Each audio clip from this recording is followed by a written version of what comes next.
साबिक chief justice Saqib Nisar की मुबैना audio tape ने सियासी हलचल मचा दी है। इस वक्त पूरी सियासत ऑडियो स्कैंडल के गिर्द घूम रही है। हुकूमत और अपोजिशन एक दूसरे पर संगीन इल्जाम लगा रहे हैं। पहले नून लीग की नायब सदर मरियम नवाज ने तवील प्रेस कॉन्फ्रेंस की, फिर जवाब में हुकूमती वुज़रा ने मीडिया से बात की और बाद में वज़ीर आज़म इमरान खान ने भी अपनी तकरीर में ऑडियो लीक का जिक्र किया। एक दूसरे पर इल्जाम तराशियां होती रहीं। पहले मरियम नवाज ने साबिक चीफ जस्टिस साकिब निसार पर संगीन इल्जाम लगाए और उनकी मुबैना ऑडियो पर सवालात उठाए।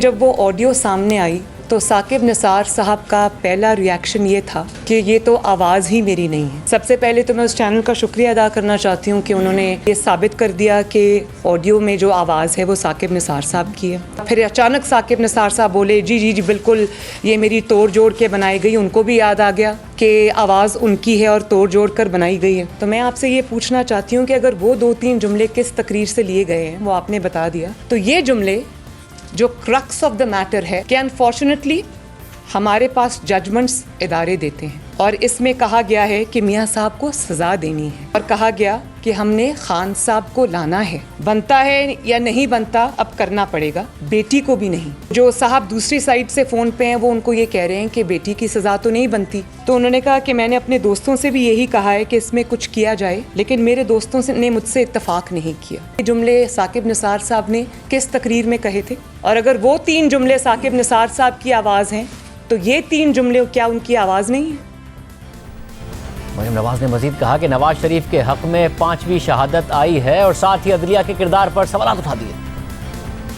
साजिश जिसका जिक्र शौकत अजीज सिद्दीकी ने किया, 2 साल की मेहनत जाया हो जाएगी। अरशद मलिक ने किया, बशीर मेमन ने किया, गिलगित बल्तिस्तान के चीफ जज ने किया। अब इस ऑडियो में जो आया है ये 5वीं शहादत आई है नवाज शरीफ के हक में। तो अगर हम इन शहादतों को भी अभी साइड पे रख दें तो क्या इस बात से आप इनकार कर सकते हैं कि जब पैनामा आया था उस वक्त के चीफ जस्टिस ने फ्रिवलस कहकर उस पिटिशन को उठाकर अदालत से बाहर फेंक दिया था? क्या आप इस बात से इनकार कर सकते हैं कि फिर जस्टिस खोसा ने इमरान खान साहब को कहा कि आप इधर उधर क्या फिर रहे हैं, ये दरख्वास्त नवाज शरीफ के खिलाफ मेरे पास लेके आए, हम इसका फैसला करते हैं। क्या इसको किसी फोरेंसिक की जरूरत है? ब्लैक लॉ डिक्शनरी आप ले आए, क्या उसको भी किसी इस फैसले को भी जो बदनाम जमाना जिसको फैसला कहा जाता है, क्या इसके लिए भी किसी फोरेंसिक की जरूरत है? पहली बार हाईएस्ट कोर्ट ऑफ पाकिस्तान खुद पार्टी बनता है और नैब को कहता है कि ये रेफरेंसेस को दाखिल करो। क्या इस बात के लिए भी फोरेंसिक ऑडिट की जरूरत है? एक सिटिंग प्राइम मिनिस्टर ग्रेड 18 के ऑफिसर के सामने पेश हो रहा है,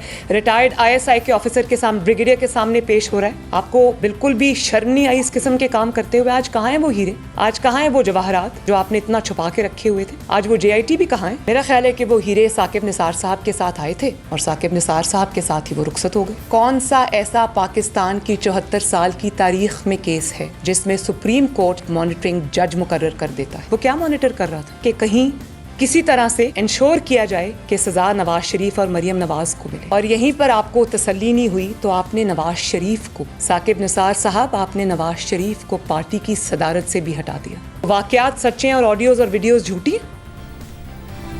नवाज ने प्रेस कॉन्फ्रेंस में मजीद दावा किया कि इमरान खान के लिए इंसाफ का अलग मयार कायम किया गया क्योंकि आपको हुक्म आया था कि इमरान खान को लाना है। इसी तरह आपने इमरान खान जैसे झूठे और साजिशी शख्स को लाने के लिए आपने उसके लिए इंसाफ का बिल्कुल ही एक अलग मयार कायम किया। क्योंकि इमरान खान को लाना था, आपको हुक्म आया कि इमरान को लाना है। जब इमरान खान साहब पे केस फाइल हुआ तो जाहिर है क्योंकि अब केस फाइल हुआ था, सुनना तो पढ़ना था। कोई JIT बनी, कोई एतराज़ हुआ, कोई जस्टिस खोसा ने कहा कि हमारे पास लेके आओ। जब इमरान खान का बनी गाला वाला महल रेगुलराइज कराने की बारी आई, जो वहाँ की UC है उसने स्टेटमेंट दिया कि ये जो पेश किया गया है इजाजतनामा ये कंप्यूटराइज्ड है और जिस वक्त का ये इजाजतनामा उस वक्त तो हमारे पास कंप्यूटर ही नहीं था। इस बात के लिए भी अब किसी फोरेंसिक ऑडिट की जरूरत है और उसको सदाकत और इमानत का झूठा सर्टिफिकेट जारी करने वाला साकिब निसार, वो भी आज पूरी दुनिया के सामने एक्सपोज हो गया। मरियम नवाज ने हुकूमती वुज़रा पर भी तनकीद की और कहा कि जस्टिस साकिब निसार तो खामोश हैं मगर हुकूमती वुज़रा साकिब निसार का दिफा करते हुए हलकान हो रहे हैं। हुकूमती वुज़रा साकिब निसार को नहीं खुद को बचा रहे हैं।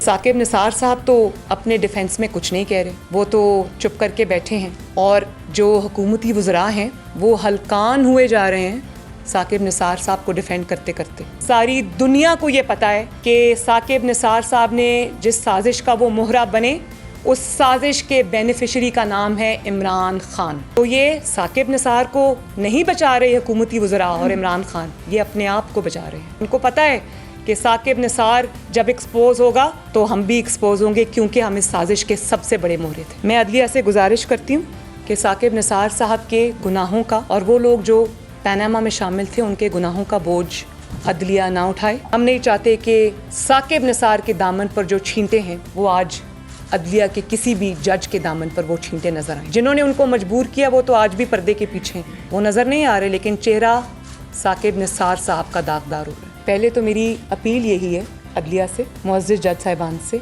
कि इस बात का, क्योंकि उंगलियां उन पर उठी हैं, ठीक है केस हमारा है, पहले तो सुओ मोटो हमारे वक्त में तो फ़ौरन लिया जाता था और अदालतों में बुला लिया जाता था, हम पेश भी हुए। जो उंगलियां उठी हैं आज अदलिया पर या इदारे पर, उसको आगे बढ़कर खुद उस धब्बे को धोएं। जब वो खुद ये धब्बा धोएंगे तो उनकी इज़्ज़त में, उनके वक़ार में इजाफा होगा। बाकी रही मेरी बात, तो मेरे पास ये सब कुछ मौजूद है। अगर मैंने जिस मौके पे भी मुनासिब समझा इसको अपनी एप्लीकेशन का, अपने केस का हिस्सा बनाना, तो मैं ज़रूर बनाऊंगी। मरीम नवाज के इल्ज़ामात का जवाब देने के लिए आज साकिब निसार को फिर प्रोग्राम में दावत दी, मगर उन्होंने जवाब नहीं दिया। दूसरी जानिब आज पहली दफ़ा वज़ीर-ए-आज़म इमरान खान ने ऑडियो लीक पर बात की और कहा कि लंदन फ्लैट्स आए कहाँ से, इसका जवाब देने के बजाय इदारों को बुरा भला कह रहे हैं। आजकल क्योंकि टेप्स की बात हो रही है तो मैं भी टेप्स की बात कर ही दूं। टेप्स निकल रही हैं, जनाब जजेस के नाम आ रहे हैं। ये टेप्स जो हो रही हैं, ये जो सारा ड्रामा है, जरा ये आपने समझना है कि केस क्या है। लंदन के अंदर अरबों रुपए के महंगे तरीन इलाके में फ्लैट हैं, उनकी मालिका मरियम सफदर थी। इधर से शुरू हुई बात, पैसा आया किधर से ये लंदन 4 बड़े बड़े फ्लैट लेने के बजाय ये बताएं पहले क्यों निकाला, अदलिया को बुरा भला, फिर उसके बाद पाकिस्तानी फौज को बुरा भला। मैं तो खैर बुरा भला हुई, मुझे तो वो कहते हैं बहुत जालिम हूं मैं। भाई आप जवाब दें कि आपने ये 4 फ्लैट लिए किधर से। सारी चीजें कह रही हैं लेकिन जवाब नहीं दे रहे। अब सारे पाकिस्तान के इदारों को बुरा भला। इसके साथ ही अभी साबिक चीफ जस्टिस साकिब निसार की ऑडियो का मामला हल हुआ नहीं है, एक और ऑडियो का तनाज़ा खड़ा हो गया है। और आज की प्रेस कॉन्फ्रेंस में मरियम नवाज से मुख्तलिफ टीवी चैनल्स के इश्तिहारात से मुतालिक ऑडियो के हवाले से सवाल पूछा गया तो मरियम नवाज ने तस्लीम किया कि ऑडियो में आवाज़ उन्हीं की है। एक मिनट, आप मुख्तलिफ चैनल्स के नाम लेकर उनको इश्तिहारात रोकने का। थैंक यू, लेकिन मैं ये नहीं कह रही कि वो जोड़ जोड़ के बनाई हुई है या वो मेरी आवाज़ नहीं, वो मेरी आवाज़ है। तो आप किस ओहदे पे थी उस वक्त, किस हैसियत में आपको उनको इश्तिहारात लाने के कमाल दिए? देखिए, वो मेरी पार्टी का मीडिया सेल में तब चला रही थी, वो बहुत पुरानी है, लेकिन मैंने जब कह दिया कि वो, मैं ये नहीं कह रही कि वो तोड़ जोड़ के मेरी फ़लाँ तकरीर से निकाल के बनाई गई हैं, तो मैं ये बात सामने आ गई। एक संगीन बात है कि मरियम नवाज मीडिया की आज़ादी की भी बात करती हैं, ये भी कबूल कर रही हैं कि उन्होंने मुख्तलिफ चैनल्स के इश्तिहारात को रोकने का कहा था। ये बात मीडिया की आज़ादी के हक में कैसे है जिसका वो दावा करती हैं। मरियम नवाज के इस बयान के बाद मरियम औरंगज़ेब ने वजाहत की कि मरियम नवाज की गुफ्तगू पार्टी इश्तिहारात से मुताल्लिक थी। ये पुरानी ऑडियो है जिस पर मरियम नवाज ने जुर्रत के साथ सच बोला है। पार्टी तर्जुमान मरियम औरंगज़ेब ने मजीद कहा कि पार्टी इश्तिहार से मुताल्लिक फैसला पार्टी ही करती है। मरियम नवाज ने ऑडियो को माना, उसमें छुपाने वाली कोई बात नहीं थी। जब कुछ गलत ना किया हो तो इसी तरह खुलकर एतराफ़ किया जाता है। मरियम नवाज की ऑडियो पर तूफान बर्पा करने की ज़रूरत नहीं है। नून लीग दावा कर रही है कि मरियम नवाज ने पार्टी इश्तिहारात से मुताल्लिक बात की, मगर हुकूमत ये दावा कर रही है कि मरियम नवाज जो मीडिया सेल चला रही थी उसकी फंडिंग सरकारी खजाने से की जा रही थी। इस हवाले से तहकीकात की जाएंगी।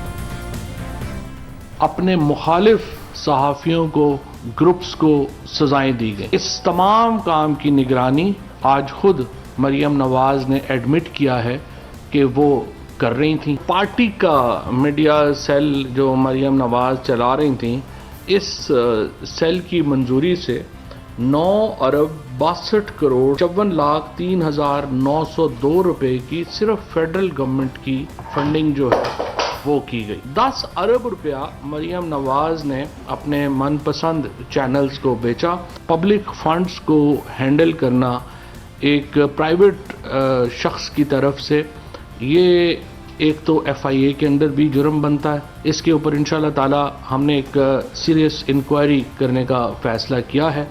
अब हुकूमत इस मामले की तहकीकात करेगी, मगर हुकूमत जस्टिस साकिब निसार के मुबैना ऑडियो की तहकीकात के लिए तैयार नहीं है। हालांकि सिर्फ अपोजिशन ही नहीं, वुकला भी तहकीकात का मुतालबा कर रहे हैं और पाकिस्तान बार काउंसिल ने भी इसका मुतालबा किया है। एक इंडिपेंडेंट आज़ाद इंक्वायरी कमीशन बनाने का मुतालबा किया है जिसमें कोई रिटायर्ड चीफ जस्टिस हो, एक अच्छी रेपुटेशन के सीनियर लॉयर हो और इसके अलावा सीनियर पार्लियामेंटेरियन हो, एक अच्छे कैरेक्टर के।